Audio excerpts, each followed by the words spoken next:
Welcome back, everyone, to a Dad's Life show. My name's Christian, and here we talk about the good, the bad, the ups and downs of being a dad. Now, today I've got an awesome guest coming through. I came across him on Instagram. He posts some fantastic, hilarious memes up there for us dads. But I went a little deeper into his page and saw that it wasn't just all hilarious memes, but he actually posts some fantastic content on questions that we should be asking ourselves on a regular basis. All right, not only as parents, as dads, but also, how to be the right example for our children, as well as how to set up the best future for our children moving forward. So, super stoked to have him on. Let's give him a big welcome. Welcome in, Josh. Thanks for having me. Absolutely. I've been following you on Instagram. I love, you've got a nice little display of some comedy stuff, some meme stuff, but then, you also bring the important questions and the important posts too, just as being a dad and everything here. And as a dad myself and everything, a lot of your posts have really resonated with me. I feel that you're bringing some great questions, some great info into the space for dads to be thinking about, especially within the times that we're living through right now. I feel like it's even more important than ever to be able to, think about some of the things you've been sharing. So we'll get a little bit more into some of those posts and stuff that have especially resonated with me. But first, introduce yourself. Okay. Well, as you said, my name is Josh on Instagram, Legend of the Dad. I started that, 3 years ago, almost completely. I started basically just as memes, just because I want to have a creative outlet, that side of things. And then I just realized I wanted to do more with it.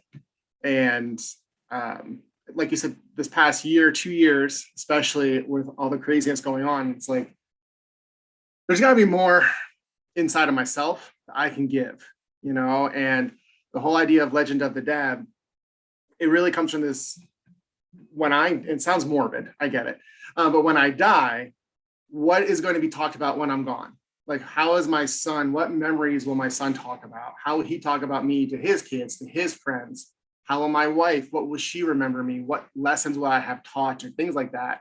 And that kind of really started to, just change a lot of how I thought about, sounds dramatic, but life in general, and I wanted that legend that I leave behind to be a whole lot better than what it was then. And I realized to do that, I need to up my game, up myself, in basically every area you can imagine. Because I would not have wanted to inherit what I had been given so far. It's my son deserves better than this. My wife deserves better than this. I deserve better than this. And so I wanted to start bringing more of that aspect of, I hate using the term self-improvement, because it's not like everyone just immediately dies inside when they, self-improvement. But real, and just bettering yourself as a human. And that has always been a goal, but now it's becoming more of a focus of my life. Even off of Instagram is becoming more of a daily thing of today, how am I going to leave my family, everything behind better from what I do today? And so it's kind of been a huge focus of me. That's why you can see more of those thought-provoking posts and things like that. Awesome, man. I mean, like I said, it definitely resonated with me when I saw it. I was like, this is fantastic, because it really is important, and there is, a legacy. What do you want your kids to be able to say about, you? What do you want them to be able to tell their friends and family as they grow up, their own kids, all that kind of stuff. So it's definitely extremely important, and all about it, and love it. So again, thanks for bringing that into the space. So would love to just get a little background on you. Obviously you're married. Yeah. Yes. Yep. Awesome. How long has it been married? 10, it was 10 years this past June. Congratulations. Thank you. A pretty good accomplishment right there. Yeah. Awesome. How'd you guys meet? We met in college. Okay. She was living at the time with her family in Hawaii. I was a New England East Coast kid, and we met at college, and then got married, and now we live in Montana.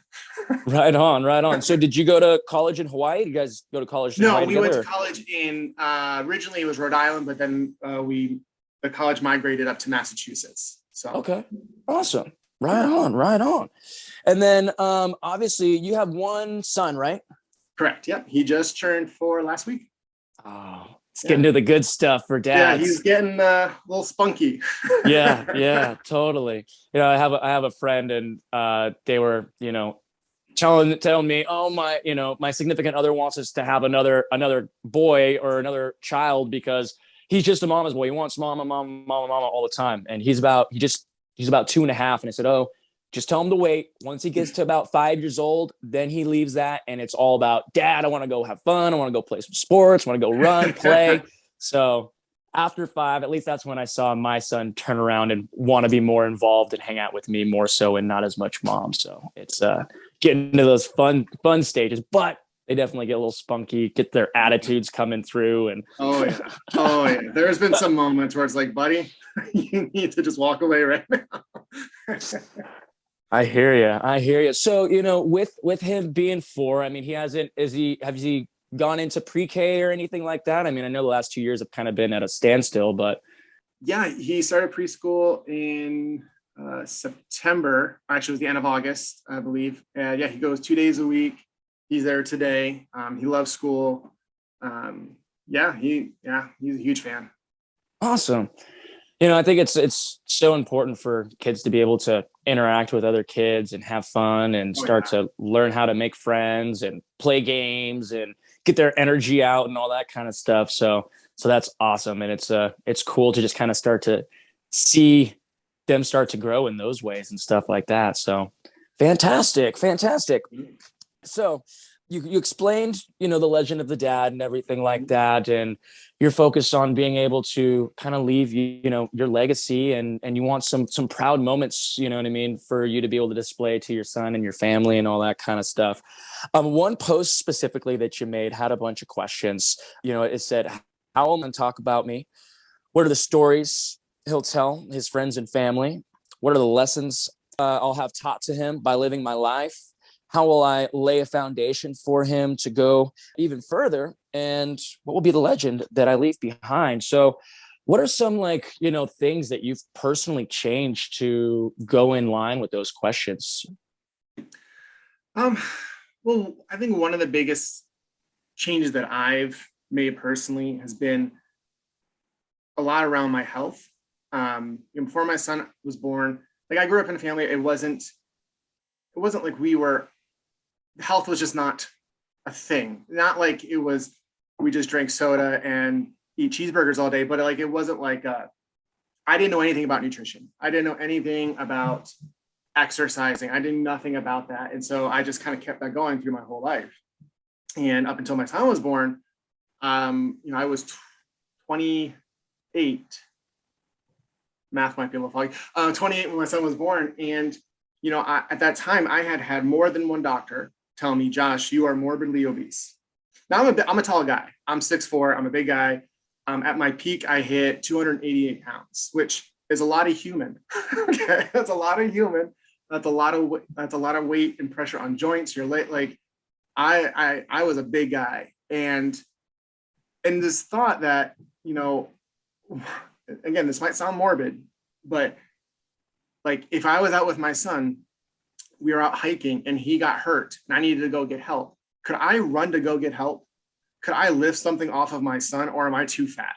Like that, those are like, my health will keep me from being who I need to be. And so I started making a lot of changes. I didn't know how to lift any single sort of weight at all.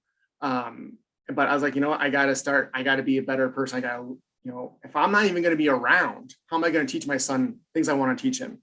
How am I, just basics. And so I started applying myself in my health, and I went to the gym. I got a personal trainer to show me, because I had no clue what I was doing. I knew how to get on a treadmill because that's what everybody does.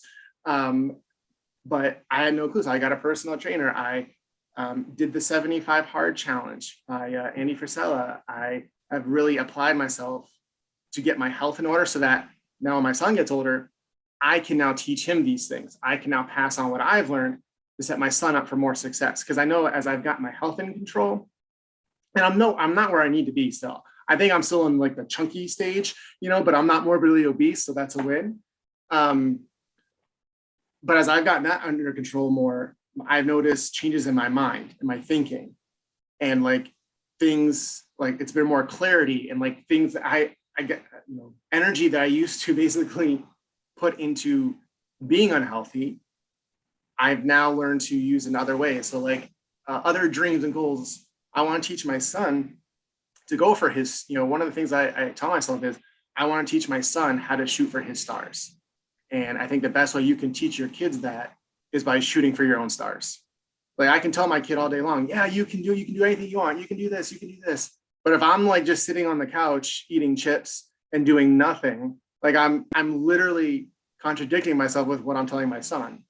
And as you know, like you can tell a kid all day long to do something, but they will much easier, mimic what you do. And so so for me, I got my health under control. It's getting under, improving mentally. My game is clearer, more focused. And now I'm like, okay, I want to be more financially secure, wealthy, and pass on these gifts, these talents to my son. And so I'm in the process of starting my own company, starting my own business, because I want to create that side of things. And I don't think that ever would have happened if I didn't start with my health.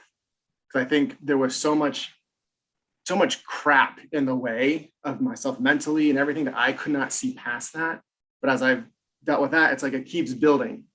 And I know as I, do this and I work on my health and I work on starting a business, becoming wealthy, I'm investing in myself, my marriage. These are things that are naturally going to flow into my child, that obviously he's not going to get everything that I want him to. I'm sure he's going to pick up some things I wish he wouldn't pick up from me. But man, I got to give him the best chance possible. And I think it's very easy. And I think this, I don't know where this really comes from in culture, but it's like dads are lazy.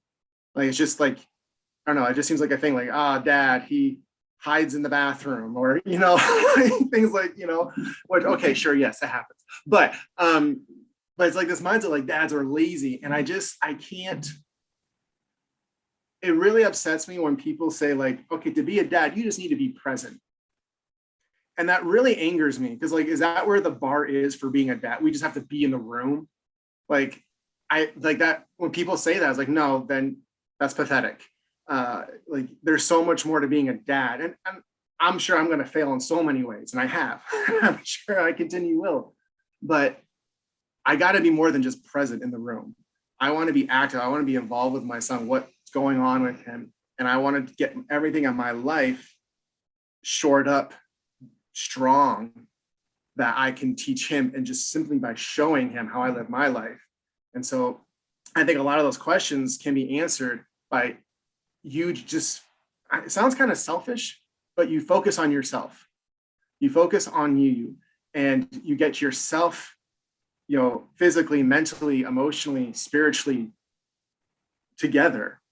And that can only help your child, help your family, because you become an example. You become someone they can look to as a role model, not just because you're their dad, but because you actually are bringing so much to the table that it's just kind of contagious. I want to be like dad, or I want to mimic dad, because he is a hard worker. He is determined. He does go for his own dreams, his own ambitions. He solves problems. He takes care of himself healthy and health-wise. And so I think you answer so many questions by really focusing on yourself. Like, what do I need to improve on for myself? And then do that. I think you will teach your child so much more in that than just telling them, you should do this, you should do that. Just stop and just show them. And I think that's much better. No, you're absolutely right. I mean, as a fitness coach and stuff like that, I'm always telling people, to use another morbid example is, you hop on a flight and you're going through the protocols. If that plane was going to go down, God forbid, but they tell you the things pop down, you mask yourself up first, and then you mask up your kids and stuff. Because you are not taking care of yourself, you're not going to actually be able to be the best role model physically, mentally, all those different things there for your family or whoever else that you're trying to serve or be that example or that figure for. So I mean, 100%, you're absolutely right. You've got to get yourself right. You've got to focus on getting healthy mentally, physically, spiritually, all of that stuff. So that's fantastic. That's fantastic. And dude, so proud to hear that you're doing that. It's not easy to make those changes, No. but when you do, it's like you said, just taking that leap of faith and going in to change your health. And it's tough. It's super tough. It's super scary. And you go in and we can be self-conscious. Like, I don't know what to do. I'm going into this gym with, X amount of other people in here that look like, they've been doing this for their whole life and stuff. I'm going to, you know what I mean? And so it's very tough to make that step, but it opens the entire world up to you, because once you make that first step, just like you saw, the dominoes start having, that effect where you're like, okay, I did that. I can do this too. And I can do this too. And then before you know it, you're just crushing life. And it's so important for our kids to be able to see that, because growing up, they're going to have a lot of those challenges. I can't do this. I can't. No, you can. Let's sit down, let's get through this. Like, when my son, my older son is 7, and when we had the closures and everything, lockdowns, it was a little bit of, taking a minute to pause and understanding, okay, I got to take the time to sit here with my son, go over his schoolwork, explain these things and all that. Cause we were doing things from Zoom and it was okay. But it was more so the different work. We had to stop and change our thinking and take the time. And, it was actually a big blessing, because my son ended up learning a lot more than what was even in, the text, or his homework that he was having to do. But again, you're absolutely right with that. And I applaud you for making those changes, man. It's not easy, but way to go. Way to go. Yeah. Absolutely. So, with that and kind of, getting into the school stuff, there's a lot of different thoughts and opinions on, education and stuff in the world right now, especially in the United States. As your son gets older, what are, how do you want your son to be educated and stuff like that? How do you feel about all that kind of stuff?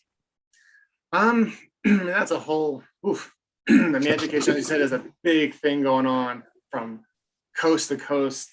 It's kind of funny. Yesterday, I actually had our first ever parent-teacher meeting conference, and my wife couldn't go because she had some work stuff, so it was just me and the teacher. And it was kind of weird in the sense of like walking in, I'm passing like this line of moms. I'm like the only dad there that's like, I was like, hey guys, how's it going? And I just sat down, teacher. She went over, this is what we've been learning. This is where your son's at. This is what he's doing well in. This is what he might need some more focus on, things like this. And, there was this like tension in my chest. Like, just because it was like school, it's education. I was like, should I ask questions? Should I be like more defensive? Should I and I'm like, okay, Josh, he's in preschool. Let's just calm it down a bit. Let's just breathe for a minute. And, we'll get down his counting his ABCs, and, but kind of going forward, I've kind of been not leaning, but these ideas of some of these education school systems that are more focused on more practical things, more things like I remember when I was in school, one of the things we had to learn was how to balance a checkbook. I've never balanced a checkbook I don't even have a checkbook. I think I had a checkbook for like a year, and it was like ended up in my glove box, and maybe there's some like debt out there that I've never paid because of it, but I've never used so many of these random things.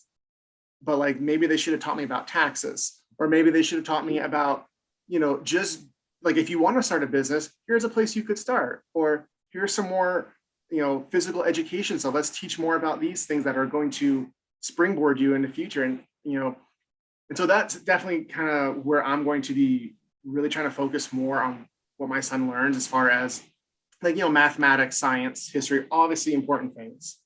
But I don't want my son to get out of high school and not know how to function in life, because it changed. Like, I mean, these past 2 years, like you just said, all the education was virtual, online. Life changes so fast. Like I learned how to balance a checkbook in school and I've never done it, and so, but I've always had to pay taxes. I've always, and there's some things that like, I think that kind of in the education aspect, a lot of what we've seen going on in the world is I think parents have become looked at school and education as like a co-parent. And I'm going to drop my kid off. I'll come back in several hours, teach my kid, fix my kid, whatever, and I'll come back and pick them up. And like, that's not like, I think parents become so absent from the idea of education and teaching their own children that it's created a lot of our issues that we're seeing right now.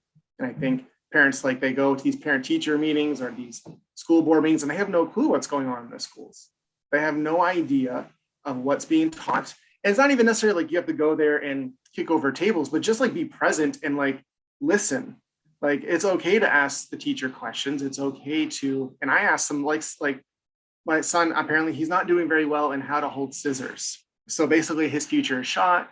I'm pretty upset about it. But like, okay, then I asked the teacher, like, okay, well, how can I help my kid, hold scissors better? And, just ask questions, have conversations. It's easy and silly now, but when he's in middle school, high school, I want to prepare myself. Okay, ask questions, like get involved in his education. It's okay to ask questions. If the teacher can't have a dialogue, then maybe I need to find a different school. But to me, that's the big thing is, be present in my son's education. Don't just expect a school to teach him everything that he needs to know, because that's not going to happen. It's impossible for them to teach everything that he needs to know. And I need to make sure that where there's a gap or where there's a hole, that I as the dad, as the parent, and coming alongside my kid and teaching him those things. If they're not going to teach him about taxes, then I need to teach him about taxes. If they're not going to teach him, if this isn't part of their curriculum, then I need to come alongside him and make sure he's getting that. Because again, when he graduates, he's no longer the school's problem. That's his problem. And I want my son to have the best adulthood, the best life possible. And if that means I got to take an extra hour, 2 hours a night or here or there to teach him more, then I think that's kind of we're definitely where I'm going to go. So I don't know if that necessarily answers your question as education, but that's kind of where I see myself just kind of focusing more on the practical aspects of things.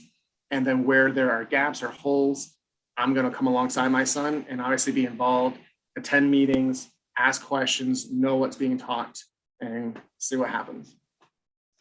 No, absolutely. I mean, that was perfect. Because, as with my son, 7, he's in first grade right now, just finishing up. And, I try to make time on the drive home. And when we get home to let me know, how was your day? What'd you guys learn? I have a couple different questions that I'll ask him and allow him to share with them with me. And then we dive into his homework before he's able to play any video games or watch YouTube. And we go through it together. And, once he's done with that, then he gets to have his free time and stuff. But it is really important. Like, for instance, it was interesting. He asked me a question about, what were the first people, here in America and stuff on Columbus Day. And I was like, well, did you guys talk about Columbus Day, or did you talk about these? Like, no. And I said, oh, you guys didn't even talk about Columbus on this day and, the history. And I remember, what I was taught about Columbus, and it was quite different than the actual real story. So I sat there and, I explained to him, the first people in America were Native Americans. And he's like, oh, who's that? And I was like, okay, well, let's check this out, and you're right, they're gonna teach them, the basics and everything like that. But I do, especially at that, they have so many questions. They're so curious, and we have such a great opportunity as parents, and especially as dads, to, do some research, even if maybe you don't know the answer. Well, let's get on Google, or let's get on and let's find this out together. And we sat there and I think we talked for like an hour on just the history of America and Native Americans and how everything went down.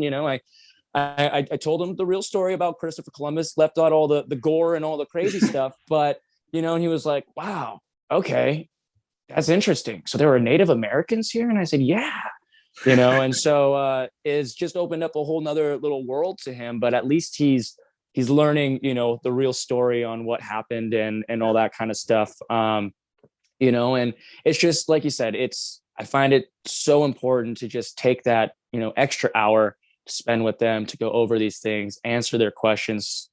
However, they always have Yeah. way Oh, more so many, questions. so many So many questions. questions. What's this? What's that? How's this? What do you feel? It's like, okay, all right. The hour's done. Our questions. Give me 30 minutes Time's and we can over. yeah.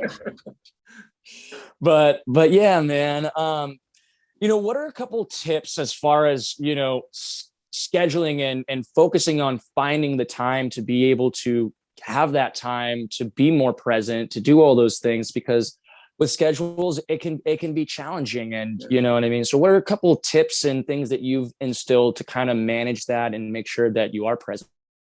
Yeah, that's a good question. A lot of people, when it comes especially to health, to parenting, to whatever, is I don't have time or I can't find the time.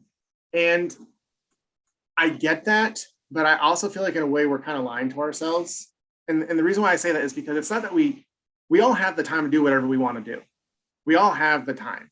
Like, but what it comes down to is what is the priority? And for me, that was really freeing because I stopped looking at things like, all right, I don't have time to go to the gym. No, I do have time. I realize the gym's important.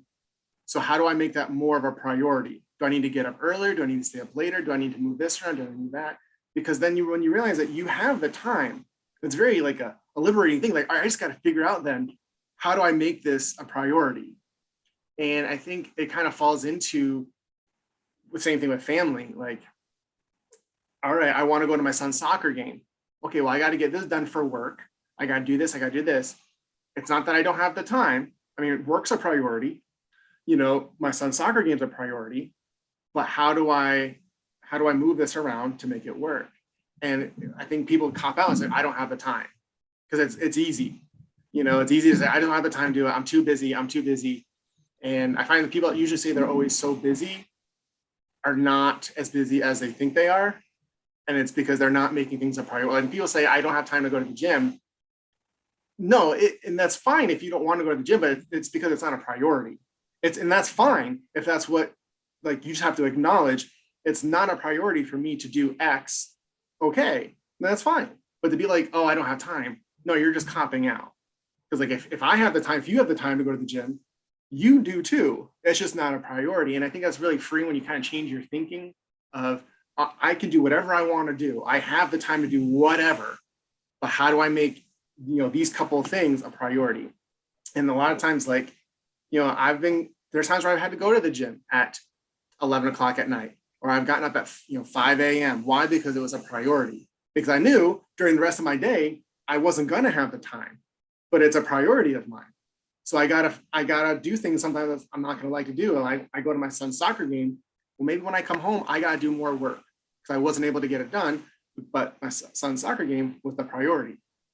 So I got to figure out what's a priority, how do I make it a priority, and how to make sure I'm prioritizing the real things. It's not a priority for me to play video games.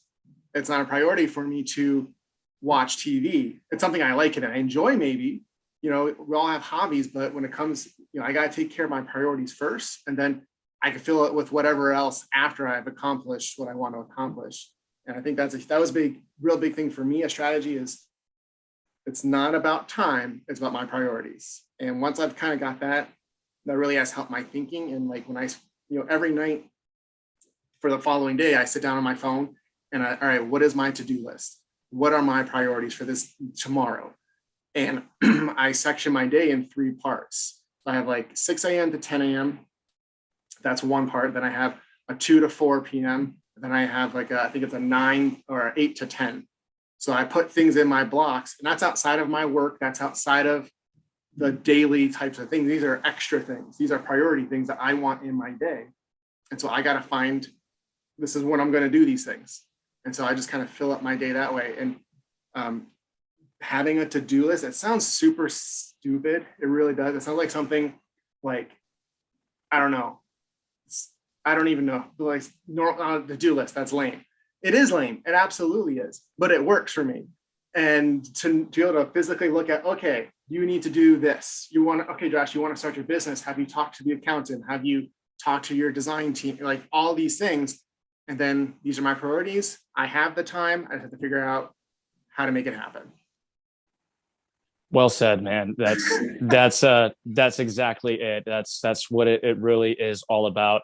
And the funny thing is, I'm all about lists as well. I tell my partner, I'm like, okay, you asked me to sweep the floor, you asked me to put the dishes away, you asked me to make Brody this food for our 7-month-old. You want me to do all these things? Can you just write it down for me on a list, or else I'm not. It's not gonna get done. Like if you write it on a list for me, I'll be able to see it. I'll be able to check it off throughout my day. It'll get done. And then I have the exact same thing. I've got, my list of personal clients, my classes, all the different things that I've got to do throughout the day. And it just keeps you in check, and it allows you to, prioritize, like you were saying, and it is super helpful. So, yeah, well said. Completely agree with that. Excellent. Well, Josh, that's pretty much all the questions I have for you. Let everyone know how to find you and stuff. Yeah, I'm on Instagram. It's the only place I'm at right now. It's Legend of the Dad, all one. And yeah, I'm on there. I do posts, I do stories. I'm basically the coolest person on Instagram, so you should check me out. No, honestly, I've been following you. I love your content on there. We'll go ahead and put the links down in the description. Definitely, dads out there, check it out. Like I said, he's got memes on there. I love the one with the food that you posted up the other day, buying mom food. Why are you getting mom food? She says she's not hungry. That's so true. So true. Don't set yourself up for destruction with that one. So awesome stuff. Plus, again, some really good questions just to sit there and ask self. And I love the content you're bringing up. So don't stop. Keep it going. And other than that, man, thank you so much for your time coming in here, bringing out some insane value for dads and parents just in general to be able to really leave that legacy and leave that legend for their children. So again, thank you so much for coming on. And other than that, man, I hope you have a wonderful, fantastic day. We'll have to do this again. Yeah, sounds good. Absolutely. Thanks for having me, man. All right, Josh. Well, take care. Have a great day. We'll see you next time. Bye.